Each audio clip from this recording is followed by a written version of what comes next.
Gene Simmons has always been louder than life itself, a fire-breathing icon in platform boots, with a tongue as long as his career.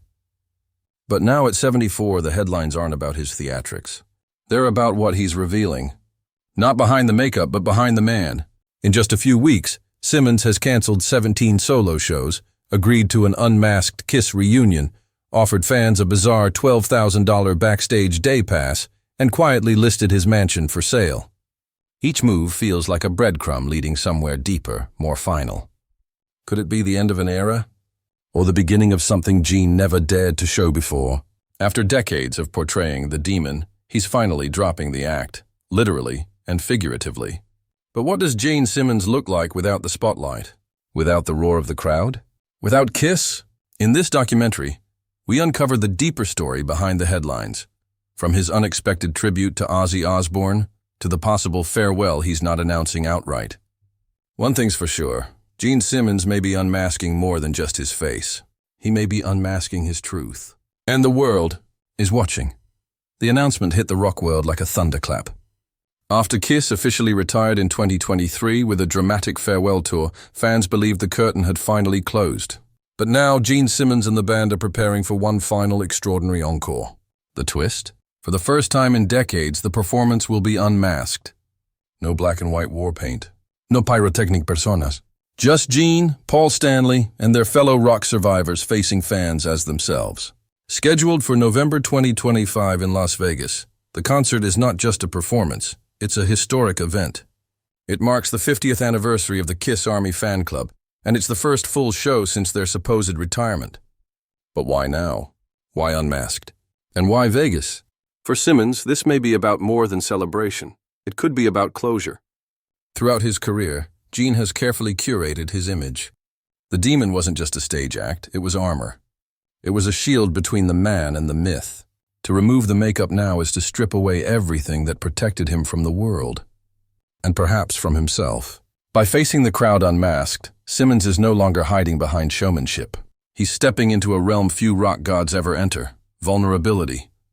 This concert feels less like a reunion and more like a reckoning. What happens when you take away the spectacle? Will the crowd still scream for you? Will the lights still shine? Sources close to the band say the decision wasn't made lightly. Talks of one final show had been floating around since early 2024, but it wasn't until Simmons pushed for an authentic performance that the unmasking idea took hold. And authenticity seems to be the key theme here. In a world where image rules everything, Simmons is flipping the script.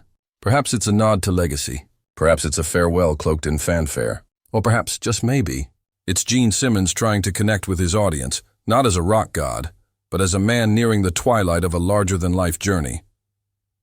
When Gene Simmons abruptly canceled 17 solo shows, earlier this year, the headlines came fast and wild, but the explanations didn't. Fans across California, Texas, Washington, and several other states were left stunned and disappointed. These weren't minor bookings. They were part of what many believed to be Simmons's final personal tour before fully stepping into retirement. And yet one by one the dates disappeared. No public statement, no social media breakdown. Just a quiet unraveling of what had once seemed like a celebration of his post-Kiss independence. It was, in every sense, out of character. Gene Simmons is not a man known for backing down from a stage. For decades he has pushed through illness, exhaustion, and even personal tragedy in the name of performance. The sudden halt of his solo run set off alarms, not just in the music industry, but among devoted fans who had followed his career since the 1970s. Was this health-related? Was it a crisis? Or something deeper, something unspoken? Simmons did offer a vague reassurance through a spokesperson that his health was excellent, and that the cancellations were due to scheduling adjustments. But few bought that explanation. For an artist like Simmons, who has made his living on being meticulously strategic and financially savvy, scheduling issues rarely happen without intention. So what's the real reason behind the wipeout of 17 tour dates? One theory gaining traction is that it was a recalibration. With the sudden announcement of the Kiss Unmasked reunion show in Las Vegas, sources suggest Simmons may have pulled back from solo commitments to conserve energy and focus on what could very well be his final large-scale performance. Others whisper about family matters. Simmons, who has always kept his private life relatively guarded, has spoken in recent years about the need to spend more time with his wife, Shannon Tweed, and their children. Could this have been a pause prompted by personal priorities? But there's a darker theory circulating too, one tied not to exhaustion or family or strategy, but to legacy.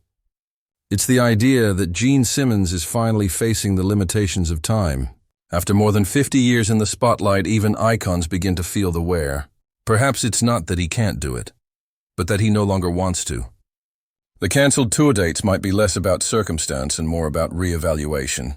For a man who's given his all to the spectacle, the merchandise, the tours, and the branding, maybe he's simply asking himself, why am I still doing this? Insiders claim that Simmons has recently become more reflective, even philosophical. One former road manager described him as slowing down, not in speed, but in attitude. Another said Simmons has been speaking more openly about death, time, and the need to let go.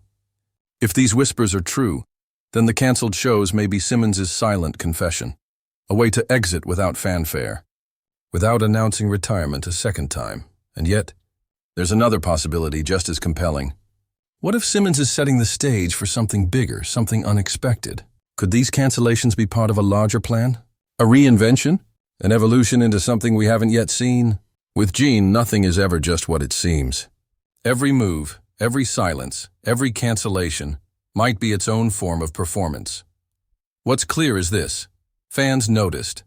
They showed up to empty venues. They posted online. They speculated, mourned, and questioned. But more importantly, they remembered why they cared. Gene Simmons has never been predictable, and that unpredictability is, perhaps, his greatest legacy. Whether the cancellations were about fatigue, family, health, or rebirth, only time will tell. But in the absence of a spotlight, sometimes the shadows speak louder. At first glance, it sounded like a joke. Gene Simmons, the fire-breathing, money-printing co-founder of Kiss, was now offering fans the chance to be his personal roadie for a day. But the punchline? It was real, and it came with a price tag that only the most devoted could stomach. $12,495. That's not a typo. For nearly 13 grand, you could spend one day behind the scenes of a Gene Simmons solo show, hauling gear, watching soundcheck, hanging backstage, and rubbing shoulders with the demon himself. To some, it was the ultimate fan experience. To others, it reeked of desperation. But to Gene Simmons, it was just business as usual. The Gene Simmons personal experience package wasn't just a casual meet and greet. It was a fully immersive backstage pass into the world of one of rock's most meticulously branded icons.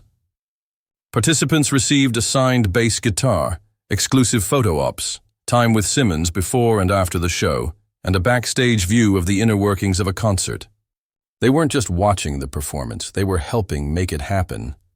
For a lifelong fan, it was a dream. But for critics, it begged a serious question. Has Gene Simmons finally commercialized everything, even authenticity? Of course, no one should be surprised. Simmons has always been unapologetic about his love of money. He once infamously declared, "I want to be rich and anonymous." And while he certainly nailed the first part, the second never quite worked out. From Kiss lunchboxes to coffins, there's hardly a product he hasn't stamped with the band's logo. To Simmons, monetization is a form of immortality, a way of turning rock into legacy, and legacy into residuals. But this latest move, inviting fans into the intimate, gritty back end of his tour for a staggering fee, feels different. It feels personal, perhaps that's the point. As the traditional music industry collapses under the weight of streaming services and shrinking ticket sales, artists like Simmons are rewriting the rulebook. VIP experiences and backstage passes have become the new goldmine. And who better to lead that charge than the man who practically invented rock branding? In a strange way, the $12,295 experience is the perfect metaphor for Simmons' entire career. Loud, flashy, divisive, and brilliantly capitalistic. But under the surface, something deeper may be stirring. Simmons isn't doing stadium tours anymore. He isn't lighting himself on fire every night. These solo shows are smaller, more intimate, and by letting fans in, not just to the performance, but behind the curtain, he may be signaling something profound, that he's ready to be seen, not as the demon, but as Gene, the businessman.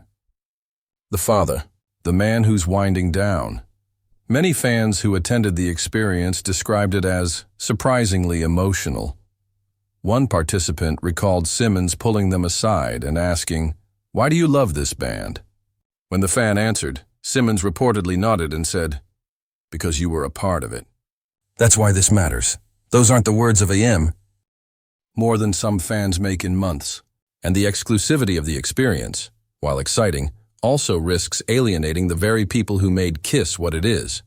The working-class fans in black concert tees who waited hours in line just to get nosebleed seats. Has Simmons, in his quest for premium experiences, forgotten the people who built his empire? Or is this just another masterstroke? A way to fund one last chapter without relying on the tired machinery of the industry?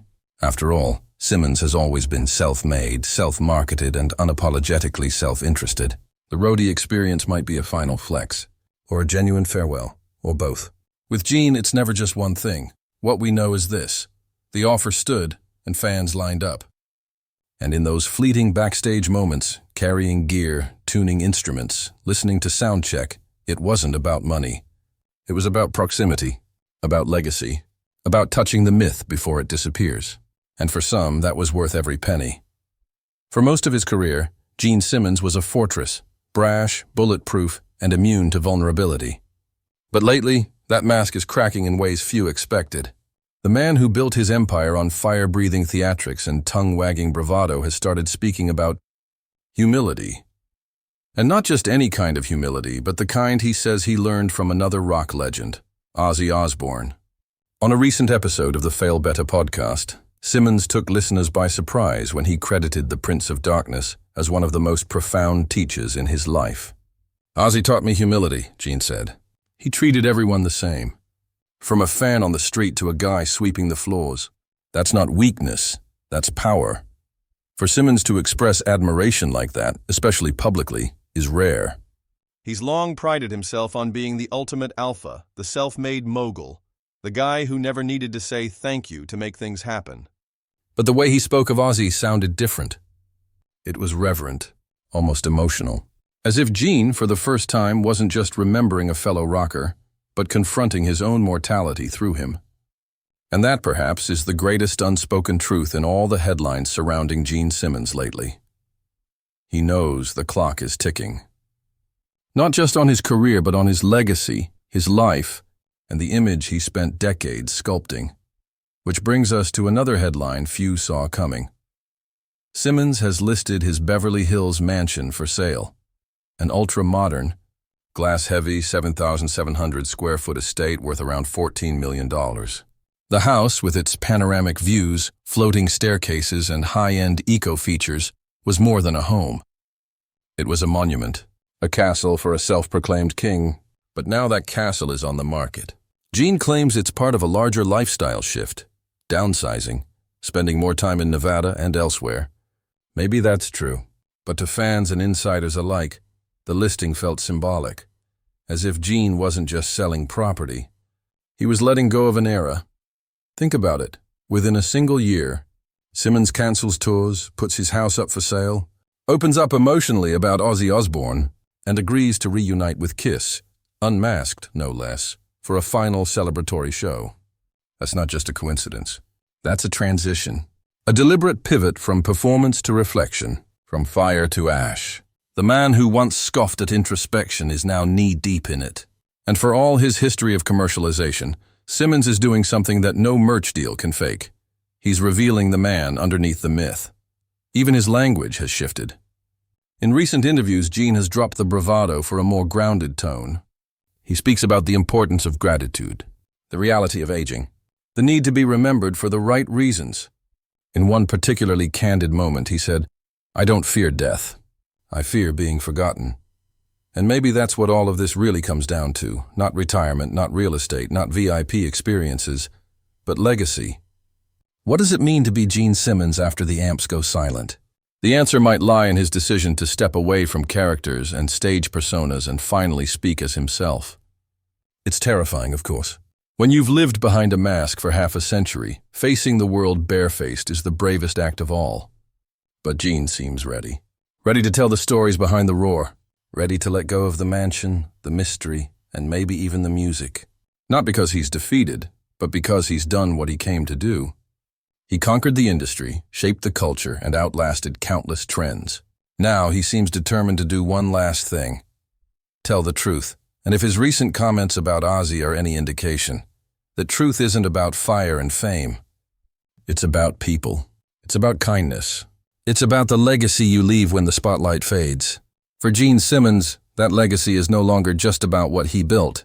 It's about what he's willing to let go of. And for once, that may be the loudest thing he's ever done.